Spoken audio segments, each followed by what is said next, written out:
So I want to talk a little bit about hand and finger injuries. At ANSI, all of our personal injuries in 2021, 33% or 1/3 of them are hand and finger related. 50% of all recordable injuries at ANSI in 2021 were hand and finger related as well. The thing is, all of these injuries were entirely preventable, whether it was because of not using the proper PPE or not taking the time to do the job properly, get the right tool for the job, or just take your time doing the job and not getting in a huge hurry. When I first started off at the shop, they didn't have a lot of fancy gloves out there. Pretty much our standard gloves we wore were just leather gloves or these gloves, which are pretty much just garden gloves and don't hold up to any standard or any cut resistance. Some of you may have heard the term ANSI before.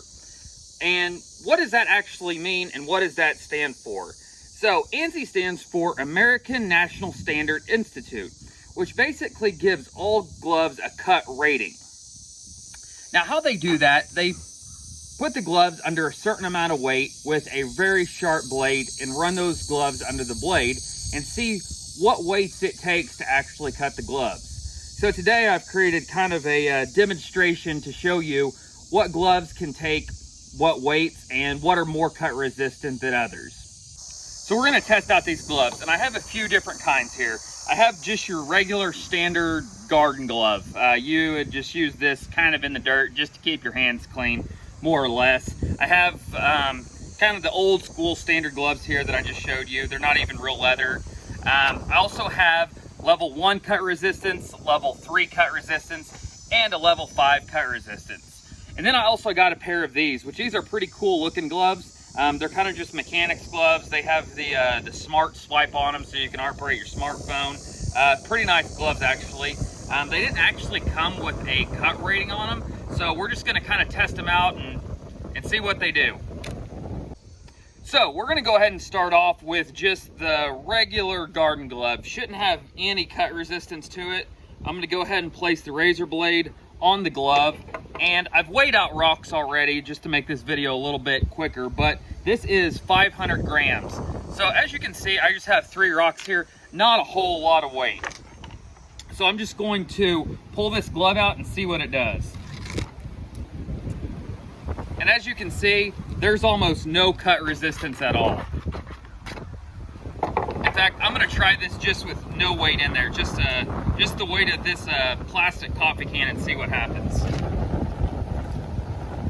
Okay, it didn't cut through the glove like before, but it definitely cut enough through that you'd be getting stitches. So these basically do you no good at all. They're just pretty much worthless. So let's go ahead and throw our 500 grams back in the bucket, and let's try out these leather gloves and see how they hold up to just a base level cut rating. So that actually didn't hold up very well at all. It cut right through the glove. It was pretty much just like your garden gloves. You'd probably still have to get stitches from that. So let's try out a cut level 1 glove and see what happens to it. See if it actually holds up to what it's supposed to with the 500 grams. Place my razor blade on there, and okay. So it cut through the rubber part, which is not really the cut resistant part. That's just to give you some grip. And you might not have to get stitches on that one, but it definitely cut the glove. So let's see about our cut level 3s and see if they can actually hold up to a cut level 1 before we bump the weight up.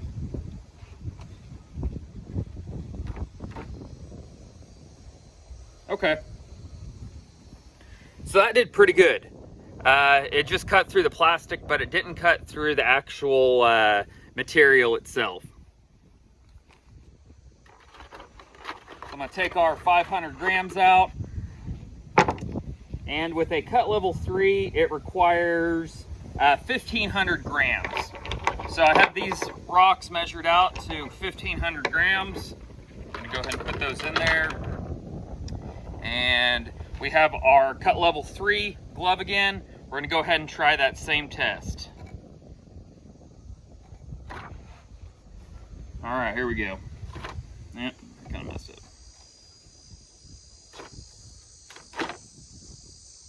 Okay, so it held up pretty well. You can see it kind of cut through the plastic, but it didn't look like it went through the actual fabric. It kind of scraped the fabric, but didn't go all the way through. So with that, your hand would be protected. Any more than that, any more pressure on your hand from the blade, probably would have gone right through. But cut level 3s. So let's go ahead and try our cut level 5. This is an A5 glove. And I will say, I tried all these gloves on earlier, and even though the cut rating goes up on them, there's really not much of a difference in, you know, how the dexterity of them and how they grip. They pretty much, if I didn't know I had 2 different gloves on right now, I wouldn't be able to tell the difference. So, you know, just because the cut rating goes up doesn't mean it's going to be hard to work or anything like that. I could still pick screws up off the ground with either one of these.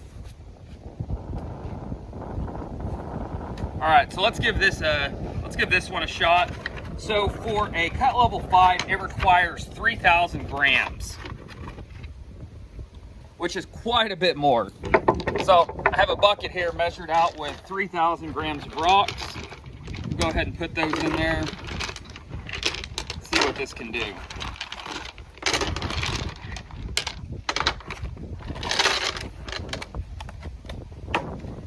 All right. That's pretty heavy, actually. I'm gonna be surprised if this doesn't cut it through, but according to the standard, it should hold it up. So we'll see. Wow, that's pretty impressive.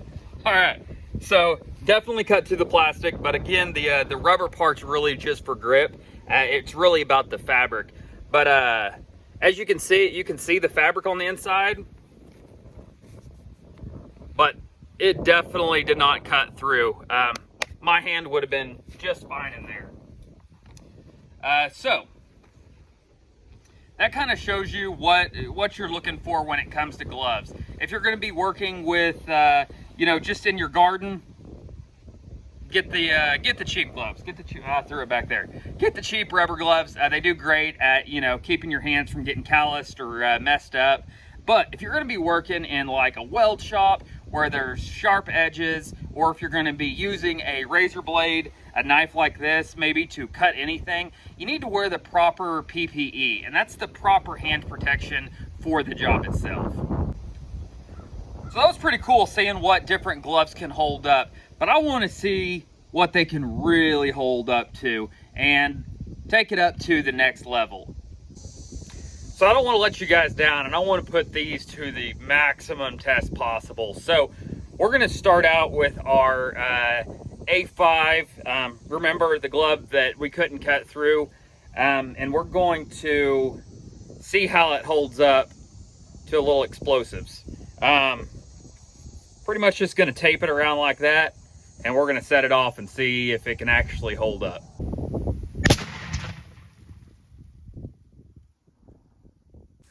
All right, so that didn't work out well at all. That destroyed that glove.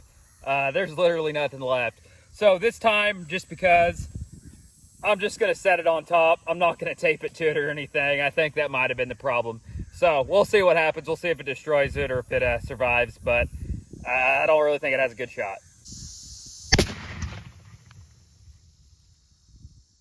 Okie dokie, so now we know that cut resistance is definitely not explosive resistant.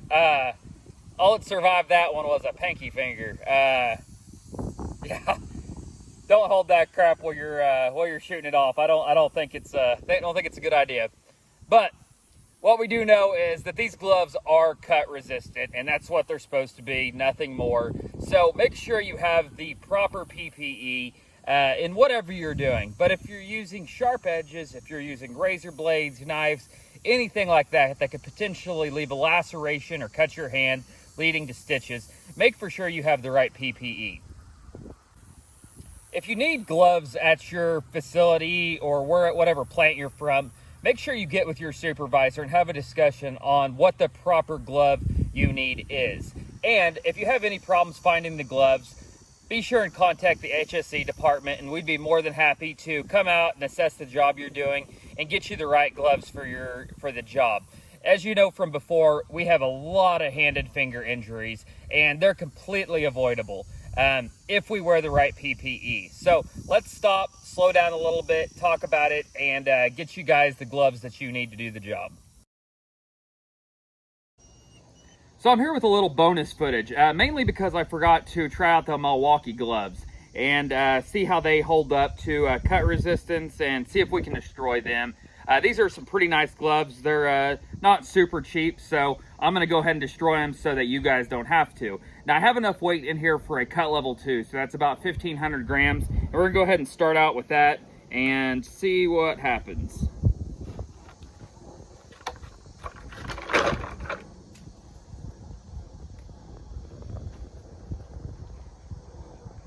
Huh, they actually held up. I'm actually kind of surprised about that.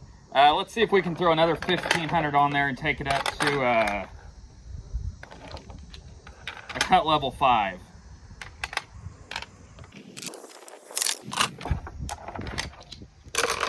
All right, let's see what this does with a cut level 5. So that's 3,000 grams. Okay, that didn't hold up at all to to that much. It split it right open. Had this been your hand, you would probably be getting more than stitches. I would think there would be some surgery involved in this. I can't really even put it on now that it's cut. But yeah, you see, it didn't work out well at all. So these aren't really necessarily set up for cut resistance as much as just like wear and tear, working with your hands, using shovels, maybe doing some light mechanicking work, just to keep your hands kind of safe. But when it comes to knives, I sure wouldn't put my money on it.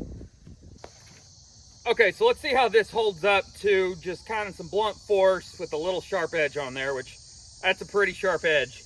We'll see what happens.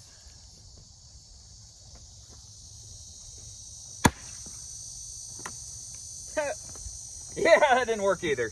That pretty much cut that thing right in half. That didn't hold up at all. So don't do that with your hand in it. Bad idea. And since we've already put them to the test with the razor blade and the axe, they messed them up pretty good. Let's see how they hold up to a little bit of just good old wear.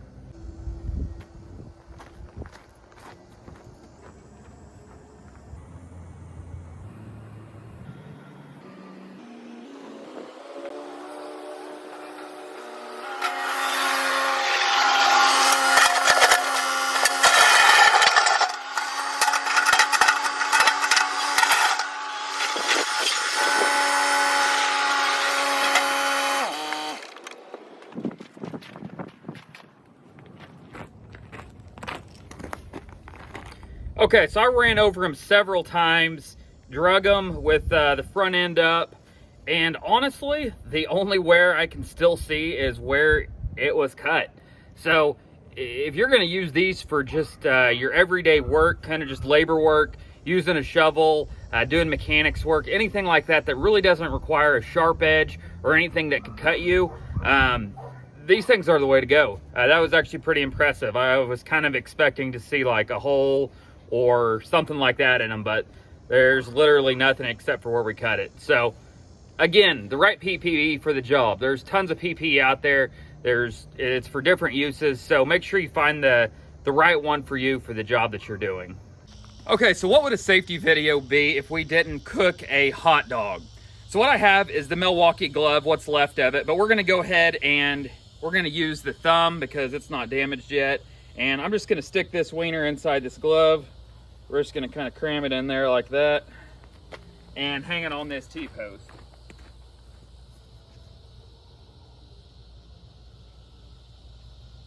All right, so some of you have heard of the Boring Company flamethrower. Well, I have a not so boring flamethrower we're gonna try out here and see if we can't cook that glove and that hot dog inside it.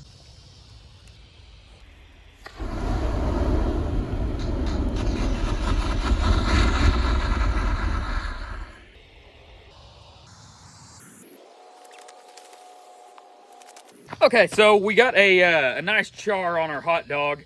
I don't think it's quite cooked yet, but these gloves definitely don't hold up to heat or anything like that. They're solely for just working in the yard, working as a mechanic, just doing some kind of wear and tear. As you saw before, it held up pretty good to me dragging it through the gravel with the tractor. So again, use the proper PPE no matter what you do.